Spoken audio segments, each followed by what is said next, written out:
It's 1965, and it's late at night. I was working through my way through college by working at night, helping stock the Neiman Marcus at North Park prior to North Park Center opening in 1965 in August. So this is early February. And I get off after midnight, and it's misting, and all the news report says that the temperature is just about to drop below freezing, and we're going to have one of those. But I'm also 20 years old, and I haven't eaten, and I really thought, you know what, if I stay on a major road, I'll be fine. And I start driving down Northwest Highway, you who know that, toward Love Field. Well, a little different then than now, because after you passed like Inwood, it became not rural, but there were no curbs, and it just felt very, it felt very much rural. And I was driving along, and I'm listening to the weather report, and of course it's very eerie, and it's icy, and starting to mist a little bit. And I'm in my brand new 64.5 Mustang, and I'm feeling pretty damn cute. But something happened, and I wasn't sure why. And at this point, you're going to have to understand that there was a lot of things that I blocked out. And considering seriously what a good memory I have, that really tells you something. Because, don't ever tell me about that fling in Guam, I'll remember. But something told me to pull over. And I pulled my car over, and I got off the shoulder, away from the thing, and then there's this big ravine. It looked like somebody had perhaps gone off the road or something. It just didn't look right. And in those days, of course, there was no way that you could possibly, call anyone when you had something like that happen. So I got out of my car, and I started walking, and I went down, into the ravine and started walking, and I kind of went between some branches and things. And again, I don't remember what was motivating me, I don't know what was drawing me, but I do know that suddenly I came into just a little bit of clearing, just a little. And the way I remember in my mind is that it was a convertible, but of course that's impossible because it was icy and everything. But that's because the back windshield was so open that I could actually see clearly through the back windshield. And here's what I saw. The passenger who was a male, the driver who was a male, was sitting facing out. And there was another young man standing over him, facing him. And then on the passenger side was a woman, a blonde. She was sitting there facing out, and there were 3 young men standing over her.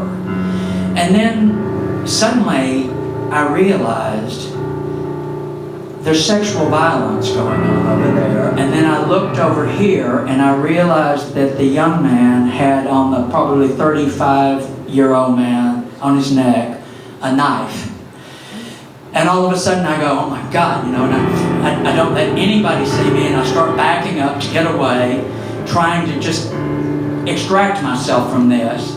And as I'm just almost in the clear, I come to that ravine, and I hit a branch, and a little bit of the ice on the branch that was forming made a sound. And as it did, the eyes of the man holding the knife on the the driver's throat made eye contact with me. God help me. I ran as fast as I could. I was very organized in my mind. I knew I've got to get my keys out of my thing. There's no way to lock the doors because we didn't have electric door locks. I got in the car. I concentrated, I put the key in the ignition, I put it in gear, and I start going forward, and I think, I'm making it, I'm getting out of here, I'm getting out of here. And then suddenly, the rear wheels began spinning, and I ended up realizing I'm going backwards, and it went into the ravine at an angle. And at that very moment, both doors opened in the car, and the rest I don't remember.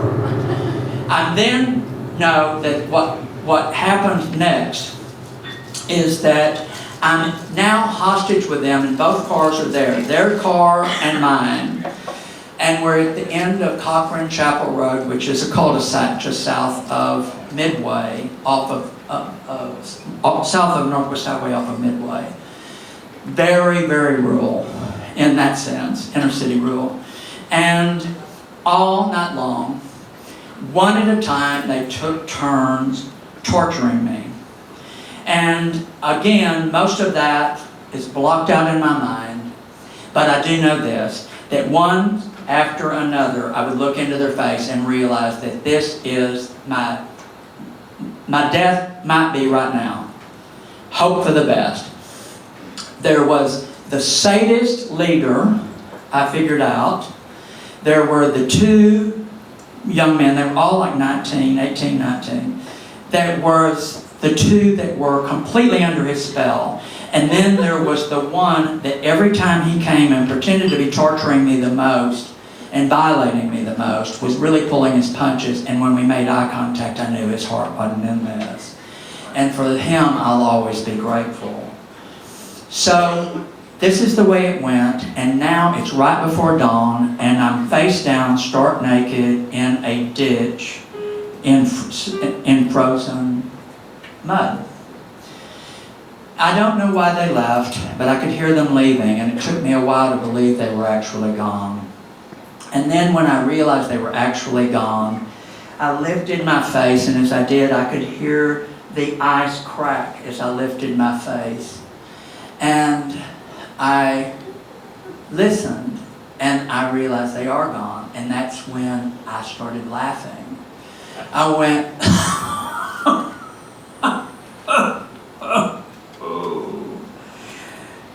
and I stood up as best I could, and here's what I said to myself. Verbatim. The damage done to you is more psychological than physical. The harm that's been done to you will pass. This has happened to you as an adult. You can process it as an adult. You have a choice of either being ruined or harmed. And then as I stood there and realized I have nothing to wear and I'm going to have to go and try to find help, and I'm also, of course, suffering exposure and a lot of other things. And I remembered something that former First Lady Eleanor Roosevelt had written in her pretty remarkable autobiography. And as the son of feminists, I had read that. And she said, "No one can humiliate you without your consent."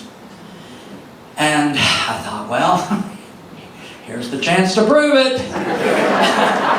So I started walking down Cochran Chapel Road, and I finally found a little piece of scrap of something like a loincloth, And I see, and the name of course has changed, but it said PAR.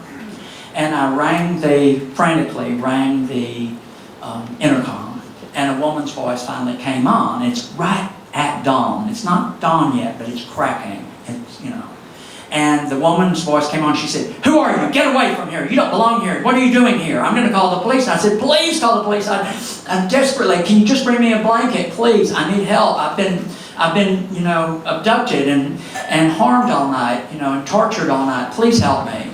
And of course, she absolutely refused. So I know at this point that the police came. I don't remember this, but this is obviously what happened. The police came. I gave them the thing. They took me to my house, and that afternoon they called me and asked me to come down to do the lineup. And here's what had happened. The men had stolen the keys to my Mustang, and it had on it a big round disc of silver from Mexico with a malachite Mexican head on it. It was a very stylized, very recognizable. And they had taken that, and apparently had taken that and put their keys on it because they were stopped on Inwood at Lemon by the police, and Dallas was a small enough town in those days that the alert police recognized that. And now I'm down there. What makes this interesting at this point is that I'm meeting Police Chief Jesse Curry, and I'm also meeting the captain of homicide, Will Fritz, both of whom are quite famous from the Kennedy assassination. And this was happening not that long after, and with the Warren report and everything else. So all of a sudden, I'm meeting these people. I remember Jesse Curry asking me in front of Will Fritz, how did you pick them out every time? They changed their appearance, they changed their looks. They came from wealthy families, they went to Thomas Jefferson, they were North Dallas, white, rich kids, and they absolutely had the best lawyers, and believe me, they disguised them to look like everything from Quasimodo to King Tut, but I picked them out. And he asked me, he said, how could you pick them out like that? And I said, you know what? I spent all night long looking into their eyes one at a time, over and over and over again. They can change the hair, they can change the clothes, but they can't change the eyes. I know who those people are. Now, I realized that later on I'm being introduced to what became the legendary Henry Wade, the district attorney of Dallas. And here's about Henry Wade as we get to the trial. Henry Wade told me that if I didn't testify against these guys, they were going to go free. And I said, well, how is that possible? She was, violated and violently all night long, and her companion was murdered. And he said, well, she's a rape victim. And I said, well, who isn't? And he said, but she's a woman, she was really raped. So I realized I've got to drop out of college. I'm underage, under 21, so it was in the paper every day, but my name was never used. I'd come home, my father had no earthly idea I was going through this. And then what was set up then was the trial, and here's the trial. At the trial, Henry Wade had told me, I want you to wear a dark suit when you come to testify. Well, the testifying was in the summer, and I was not a rich boy who had a lot of wardrobe, and besides that, damn it, if I'm going to sit on the witness stand all day long at a capital murder trial at 20 years old, I want to feel handsome. I want to feel like me. I want to feel confident. And I had this mint green linen suit, and I liked it. So I show up in the mint green linen suit, and the first thing Henry Wade says to me, which I thought was like a remark on my wardrobe choice, he said, you didn't tell me you were homosexual. And I said, why did you say that? And then all of a sudden now, I'm on the witness stand.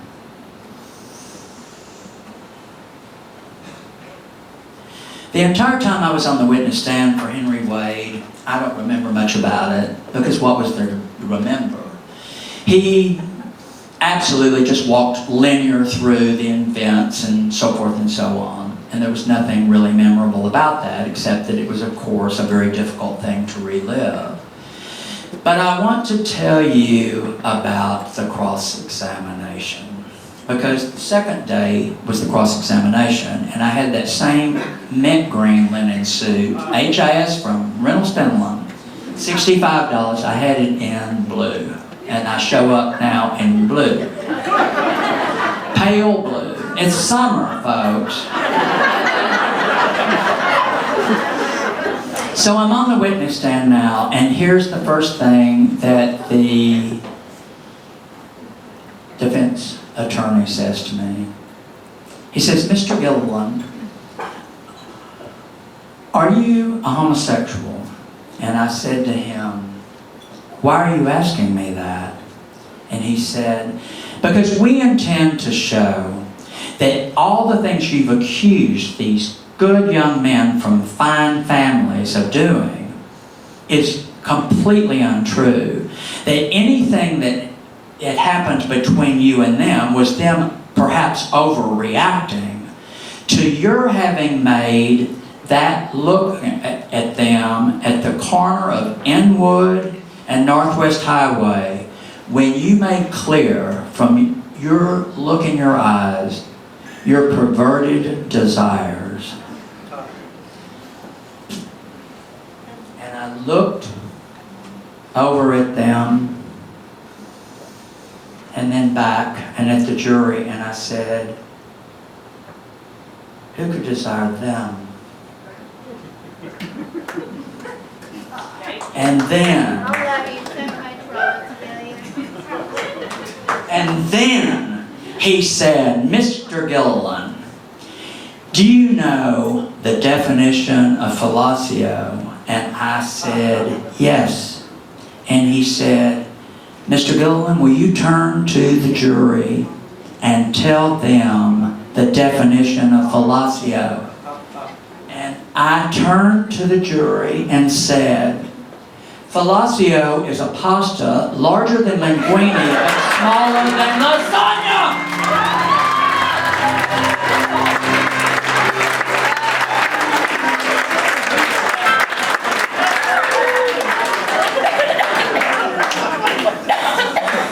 When the drill was over that day, my cross-examination, I was free to go. And I thought, I'm not doing any more. I've done my part. It was the end of the day, so we could exit the front. And here's what happened. Before I tell you, I can tell you this. That as a result of all of that, for 4 years I never let anyone touch me, which I think is kind of sad because, you know, I was like 20 to 24 and damn cute.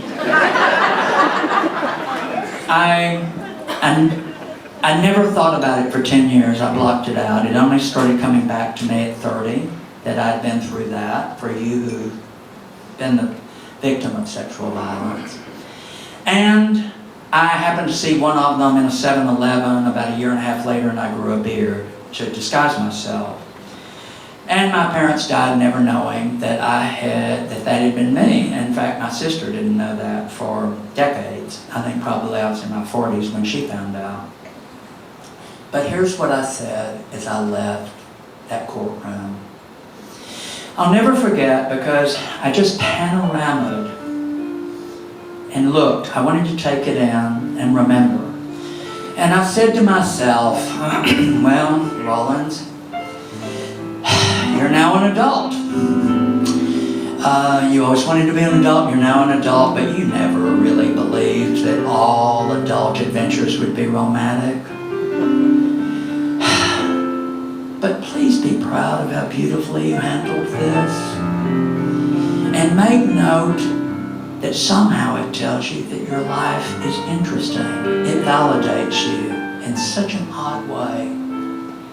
And although no one will ever envy you having endured this grotesque episode, it tells you that however gruesome the ordeal, even this brutally adult adventure was fascinating.